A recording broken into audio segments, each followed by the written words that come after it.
News Ramachandrapuram YSRCP camp కార్యాలయంలో digital book QR code ను ప్రారంభించిన వైఎస్ఆర్సీపీ ఇన్ఛార్జ్ పిల్లి సూర్యప్రకాష్ కూటమి ప్రభుత్వం రెడ్ బుక్ రాజ్యాంగానికి వ్యతిరేకంగా వైసీపీ అధినేత జగన్మోహన్ రెడ్డి కార్యకర్తలకు అండగా ఉండేందుకు డిజిటల్ బుక్ ను ప్రారంభించారని సూర్యప్రకాష్ అన్నారు. 2029లో వైఎస్ఆర్సీపీ ప్రభుత్వం వచ్చిన తర్వాత వైఎస్ఆర్సీపీ కార్యకర్తలను అక్రమంగా కేసులు పెట్టి వేధించిన వారిని చట్టపరంగా చర్యలు తీసుకుంటామని హెచ్చరించారు. ఈ కార్యక్రమంలో పార్టీ నేతలు, జెడ్పీటీసీలు, ఎంపీటీసీలు, గ్రామ సర్పంచులు తదితరులు పాల్గొన్నారు.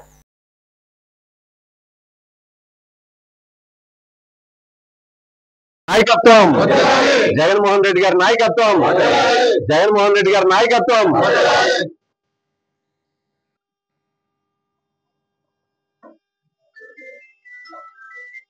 అక్రమ కేసులు వెంటనే ఆపాలి, అక్రమ కేసులు వెంటనే ఆపాలి, అక్రమ కేసులు వెంటనే ఆపాలి.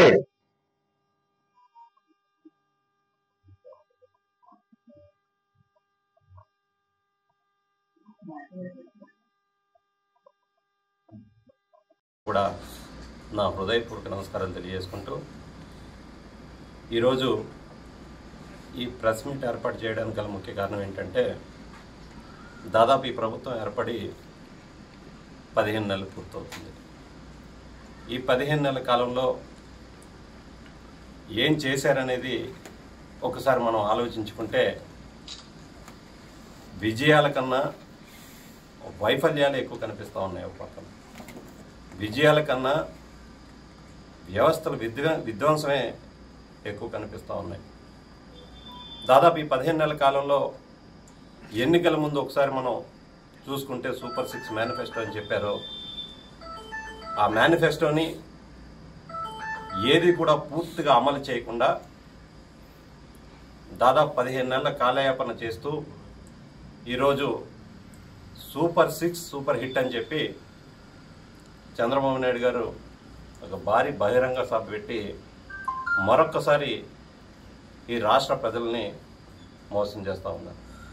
ఎందుచేతంటే ఇదే ప్రధానంగా సూపర్ 6 హామీలే తీసుకుందాం. మరొకసారి రాష్ట్ర ప్రజలందరికీ కూడా సూపర్ 6 హామీలని గుర్తు చేయాలనే ఉద్దేశంతో ఈ యొక్క ప్రెస్ మీట్ని పిలవడం జరిగింది. ఒకసారి సూపర్ 6లో అంశం, ప్రధానమైన అంశం నిరుద్యోగ భృతి. ఏమన్నారన్న మరి సూపర్ 6 హామీల్లో ఆ ప్రధానమైన హామీని నిరుద్యోగ భృతి కింద అమలు చేశారంటే ఎక్కడ కూడా ఈ 15 నెలల కాలంలో కనిపించిన సందర్భాలు ఎక్కడ కూడా లేవు. ఇంకో పక్క రైతుల అంశం తీసుకుంటే ఎన్నికల ముందు నేను ప్రతి ఏటా 20,000 రూపాయలు ఇస్తానని చెప్పి తీరా ఎన్నికలు అయిపోయిన తర్వాత రైస్ రూసు ఎత్తలేదు కానుక వైఎస్ఆర్ కాంగ్రెస్ పార్టీ అనేక సార్లు రైతుల పక్షాన్ని నిలబడి పోరాటాలు చేస్తే తప్పని పరిస్థితుల్లో, గతిలేని పరిస్థితుల్లో ఆ హామీని ఆరాకొర అమలు చేయడం జరిగింది. ఎక్కడా కూడా 5,000, 2,000, 3,000 తప్ప పూర్తి స్థాయిలో ఈరోజు కూడా రైతుల పక్షాన్ని నిలబడి ఆ 20,000 ఇస్తానో అది కూడా అమలు చేయలేదు. మరొక రైతు భరోసా కేంద్రాలు కూడా ఈరోజు రాష్ట్ర వ్యాప్తంగా రద్దు చేయడం జరిగింది. ఇంకో పక్కన మొన్ననే చేసాం, ఎరువులు ఎక్కడా కూడా అందుబాటులోకి అందని పరిస్థితి.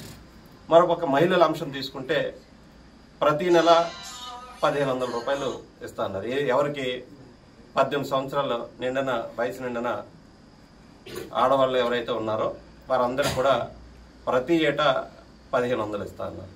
అది కూడా ఈ సూపర్ 6 హామీల్లో ఒక అంశమే. అది కూడా ఎక్కడ కూడా ఈ 15 నెలల కాలంలో ఎక్కడ కూడా కనిపించిన పరిస్థితి.